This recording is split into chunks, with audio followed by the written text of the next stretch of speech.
Eu sou Marcos Dominici, professor da Rede Pública Estadual, e leciono na CE Jackson Lago. E a gente vai falar agora sobre linguagem teatral. E, na verdade, é uma das minhas paixões, até porque eu também trabalho nessa área, né? De maneira geral, o objetivo é entender como é que funciona o teatro e apreciar mais teatro. Convite a vocês, depois de passarmos a quarentena, frequentem o teatro, assistam, valorizem artistas da terra, né?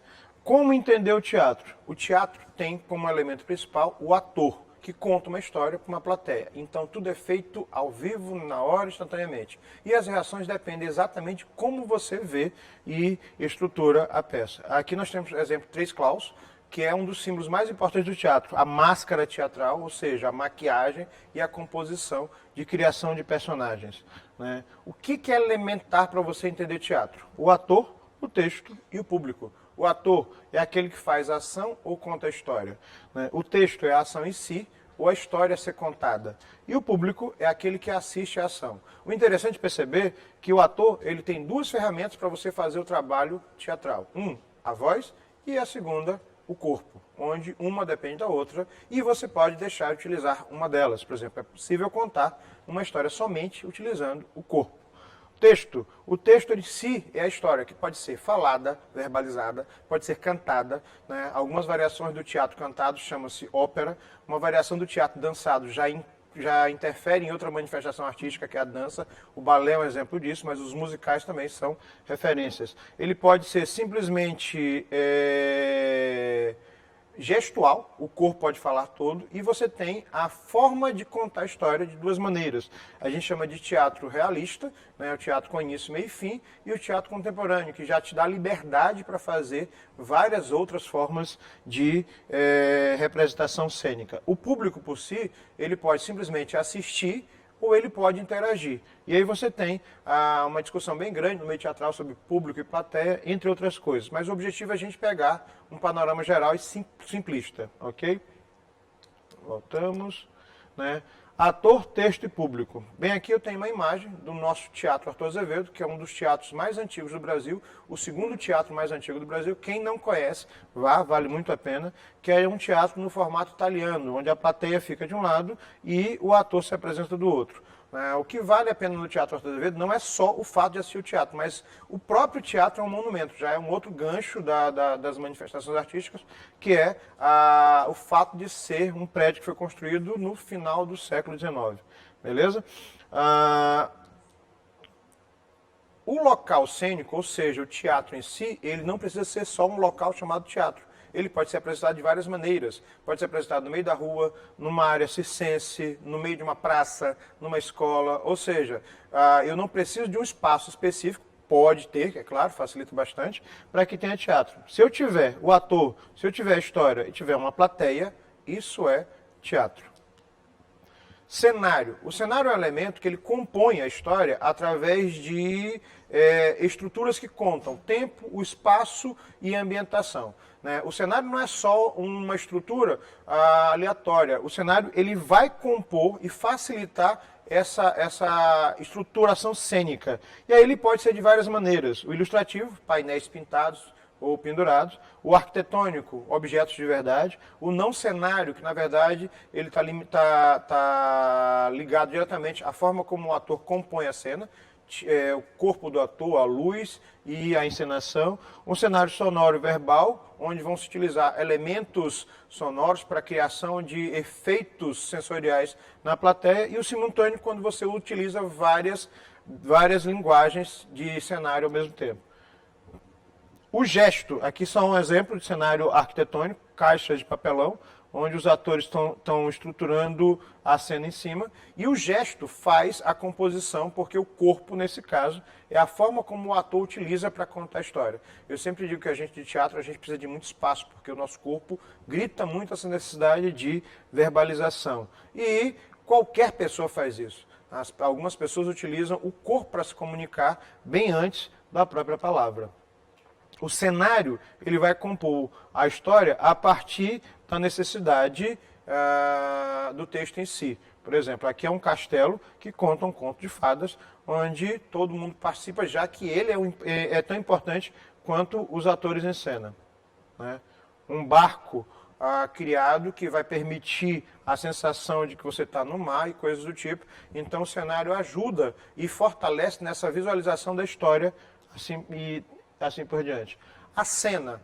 A cena é um termo muito discutido no teatro, porque a cena pode ser um pedaço da história, um pedaço do ato, a cena pode ser uma mudança de atores, a cena pode ser um local específico no espaço cênico, ou seja, a cena ela tem uma série de motivações. Aqui é a cena de um espetáculo com estudantes, onde eles estão criando a sensação, a cena no caso, de estar dentro de uma sala de aula. O figurino. Muita gente considera o figurino, quem é de fora do meio teatral, mas aí o objetivo é justamente elucidar, como simplesmente uma fantasia. Na verdade, o figurino é mais do que isso. O figurino é um caracterizador de tempo, de espaço, de personagem. O figurino permite ao ator criar a personagem. Tanto é que a gente chama na linguagem teatral da segunda pele do ator. Só que o figurino vai um pouco mais além. Qualquer pessoa que colocar um figurino diferente, uma máscara de um super-herói, uma capa de vampiro, ou até mesmo um terno, ele já muda a configuração do corpo e aí a forma como ele se expressa é diferente, né? Ou um vestido de festa. O figurino, ele cria personagens. Por exemplo, eu tenho 3 bonecas gigantes aqui, e aí para isso, o figurino com a caracterização vai modificando o corpo do ator ao ponto dele mostrar como isso vai ser determinado durante a cena e a história. Né? Os figurinos são responsáveis justamente em que cada ator consiga interagir e que o figurino não seja nem mais nem menos do que a própria peça, ou seja, a própria história, e que ele faça parte desse contexto. Então, todas as linguagens têm que convergir para um ponto só. Assim como o figurino também permite para que os personagens sejam facilmente compreendidos pelo espectador, pela plateia, pelo público que está vendo. O arquétipo. O arquétipo é um termo teatral que não é só o figurino. O arquétipo permite que você interfira da seguinte maneira: as características físicas, as características emocionais, as características psicológicas dessa personagem para que o ator consiga imaginar como é esse personagem. Né? Bem aqui a gente observa ao fundo, tem um personagem de época onde há toda uma composição de figurino, de comportamento, de gestos, de ações, de pesquisa cênica para que o personagem possa existir. No teatro, tem um termo que é muito utilizado, que são chamados de marcas. O que são marcas? É como o ator se localiza no espaço, para onde ele vai, para onde ele vem, né? E como ele estrutura a situação. Por exemplo, a cena aqui, os atores estão dispostos nesse ponto aqui, porque eles sabem que a marca deles, ou seja, a localização e a ação, depende desse momento lá. Tanto é que a direção deles está totalmente para ali. Então, essas marcas, elas são previamente estabelecidas durante os ensaios e durante a preparação do espetáculo, cenicamente falando. A iluminação. A iluminação, ela surge no final do século XIX e hoje, não só para o teatro, mas para uma série de outras vertentes da sociedade, a iluminação ela é a base de uma série de coisas. No teatro, a iluminação, dependendo da cor da luz, ela vai mudando os ambientes e vai mudando as percepções sensoriais, porque a cor e a luz ela interfere diretamente de como isso é visto. O interessante é que ela pode moldar o corpo, ela pode chamar a atenção do espectador, da plateia, do público, para o ator, ou ela pode criar um efeito mais intimista, ela pode reduzir espaço ou ampliar, dependendo da situação e da proposta do espetáculo. Colóquio, um diálogo. Né? Esse diálogo, ou colóquio, que é um termo relativamente antigo, mas que é interessante se permitir conhecer, ele é justamente a discussão entre 2 personagens. Ou seja, pode ser verbalizado, pode ser simplesmente gestual, como é o caso da cena desses espetáculos. A primeira função da iluminação, no caso anterior que eu falei, é delimitar o espaço cênico, ou seja, ele vai modelar como a coisa vai acontecer, que tipo de reação você quer da plateia ou chamar a atenção para determinada cena. O ato. Né? O ato é um termo muito comum no meio teatral, na linguagem teatral. Um ato é mais ou menos uma parte de uma história que tem início, meio e fim nesse mesmo contexto e que facilita a compreensão. Eu posso pegar uma história gigante e dividir em 3, 4 atos e cada ato desse, cada parte, ele compõe uma estrutura que você consiga compreender. Né? Início, meio e fim.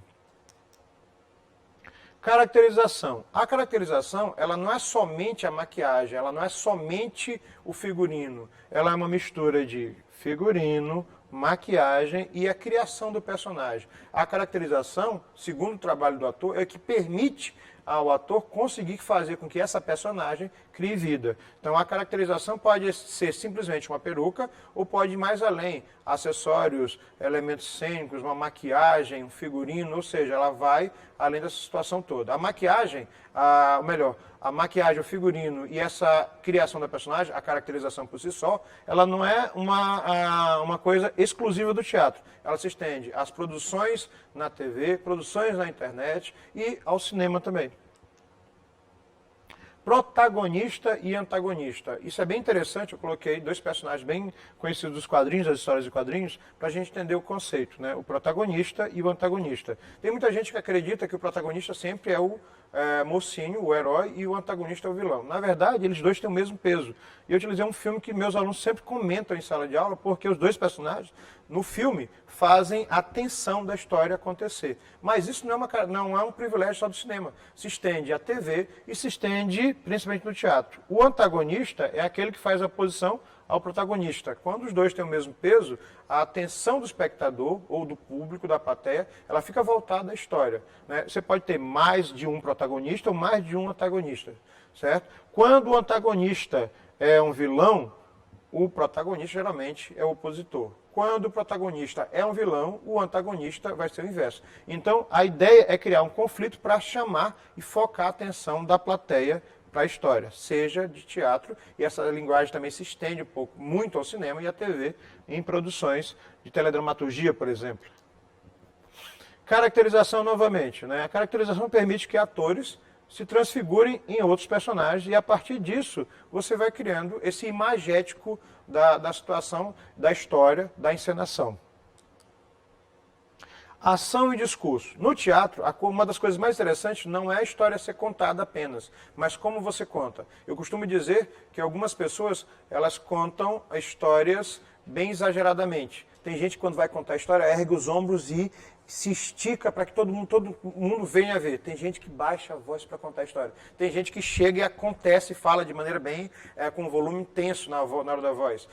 Aqui no estado do Maranhão é muito interessante perceber que cada um tem uma maneira específica, bem maranhense de contar histórias e a gente gosta de ouvir histórias. Isso é divertido. Então, a ação e o discurso é basicamente o trabalho do ator, né? Tem gente que quando vai contar uma história, ela corporifica a história. É assim que funciona a estruturação de uma peça teatral. Vamos lá? Caracterização ainda, né? São dois personagens da literatura mundial, o Chapeleiro Maluco e a Rainha de Copas, e a caracterização não é só a maquiagem, só para repetir e reforçar o que eu falei. Catarse é a reação emocional que qualquer plateia tem ao observar, ver e ouvir, inclusive música. A catarse, ela, na verdade, é o que permite que uma história seja observada. Eu só tenho catarse, isso aqui foi um trabalho bem pessoal, de um grupo de teatro que a gente trabalha, que o objetivo era assustar, e nós conseguimos. Ou seja, a plateia que estava lá, específica nesse local, teve a seguinte reação: pânico, pavor, porque o objetivo era esse. A caracterização, catarse, cena, estruturação. Quando eu assisto uma história, um filme e sorrio, quando eu assisto uma peça e tenho a atenção voltada, quando eu me emociono, quando eu choro, isso é catarse. É uma das fotos de um trabalho que a gente fez que eu acho mais fantástico. Não só a criançada, no infantil, óbvio, atenta, mas quando você tem, por exemplo, essa fofura bem aqui, com a atenção voltada ao que está acontecendo em cena, né? Isso é catarse, ou seja, eu ter a atenção voltada para a cena. Clímax. Numa história, o ponto mais esperado da história, o ponto mais alto da história é o clímax. Pode ser no início, pode ser no meio, pode ser no fim. As novelas brasileiras têm um negócio interessante. O último capítulo geralmente é o clímax. Tem muito autor, muito diretor que mudou esse contexto, né? Ele coloca o clímax no meio para poder focar a atenção. Alguns filmes de ação começam com o clímax no início para prender a atenção do espectador e contam a história para poder finalizar nesse clímax novamente.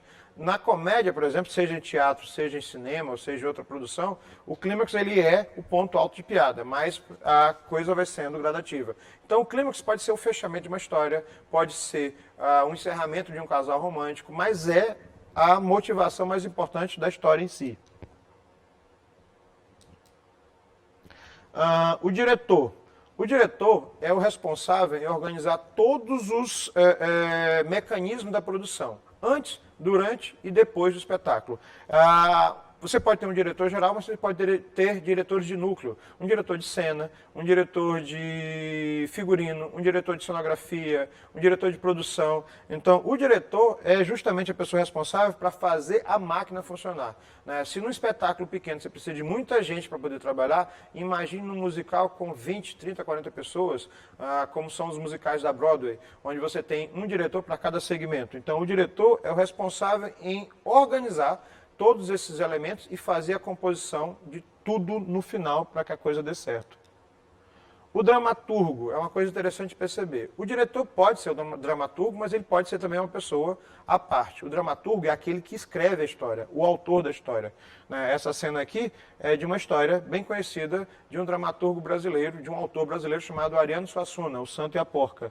Então, ele escrevia as peças, mas ele não encenava. Mas é capaz disso acontecer. Às vezes, um diretor pode ser o autor, o dramaturgo, e pode ser o diretor de cena, ou o que a gente chama de encenador. O que é encenador? É justamente o diretor da cena que diz, olhe para cá, vira para cá, fale para cá, usa essa intenção, vamos fazer um jogo teatral, vamos mudar a cena, vamos propor a cena. O encenador ou diretor de cena, ele permite que os atores criem e dependendo de cada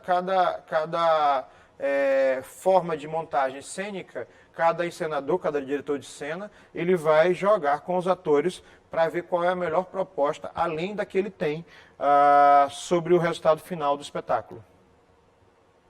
Novamente a marca, né? E aí a gente fica bem nítido, porque quando isso aqui acontece, todos os atores que estão em cena, eles sabem exatamente o que fazer, como fazer, porque foi previamente estabelecido pelo diretor, pelo encenador e às vezes pelo dramaturgo que coloca já a marca no que a gente chama de prévia ou rubrica, certo? Mas isso depende muito do diretor e depende do autor.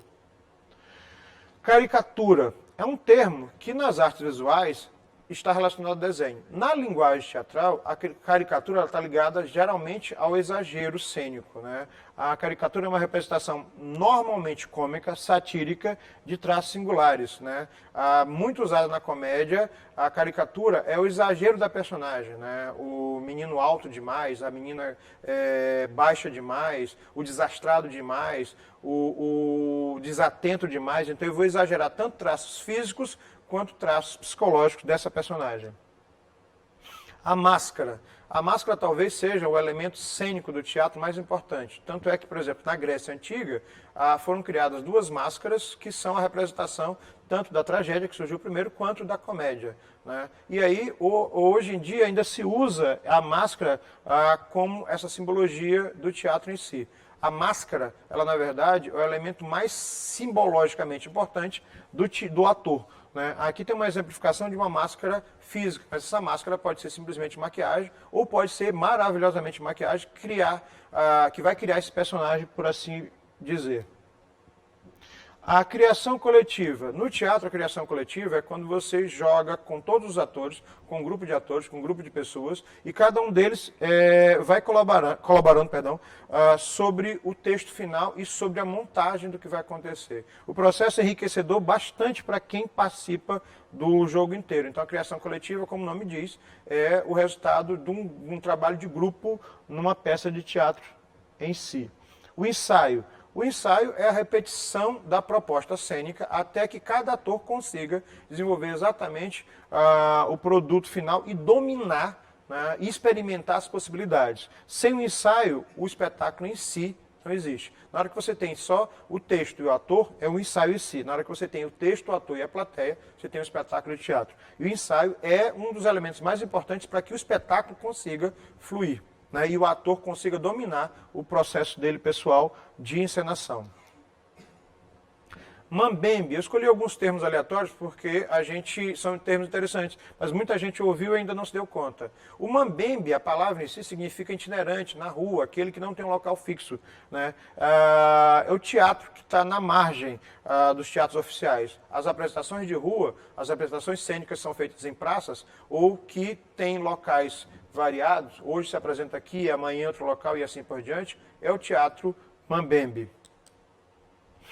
Melodrama. É interessante, toda vez que eu jogo isso aqui em sala de aula, algumas pessoas estão associando o melodrama ao exagero. Tem um pouco de referência, mas vamos desconstruir a palavra.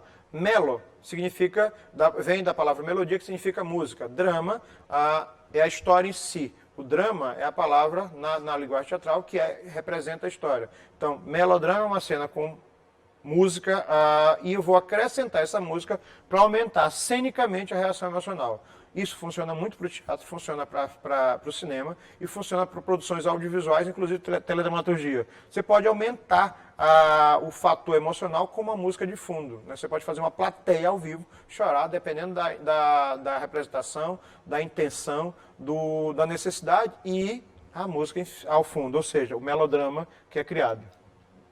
Clímax é o momento mais esperado da peça, nós já falamos sobre isso, né? É justamente o momento de fechamento da história, onde a plateia sai satisfeita. Quando não tem o clímax numa história, às vezes ela pode se tornar maçante demais, mas também depende da proposta. O solilóquio, diferente do colóquio, ele é um monólogo. Então você tem no teatro, uma das manifestações mais importantes são os monólogos. Aí você tem variações de monólogos e alguns maravilhosos, inclusive com acesso no YouTube. Gag ou caco, né? No teatro o termo mais utilizado é caco. O que é o caco? O caco é uma improvisação. Muito utilizado na comédia, o caco ele é uma brincadeira cênica que um ator pode jogar com outro durante uma estrutura que cause a reação direta da plateia do humor, né?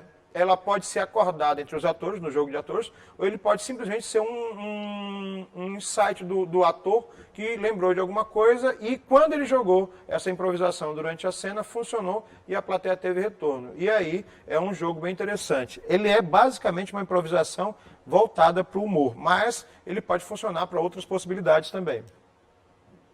A sketch, um termo que surgiu no teatro, mas se estendeu para a televisão, para a teledramaturgia, para o cinema, para as redes sociais e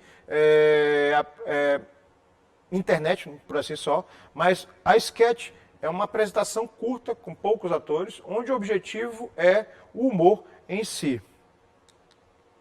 E, para finalizar, né, o convite novamente para vocês, tem uma série de espetáculos teatrais na internet que você pode assistir nesse período de quarentena. Muito obrigado.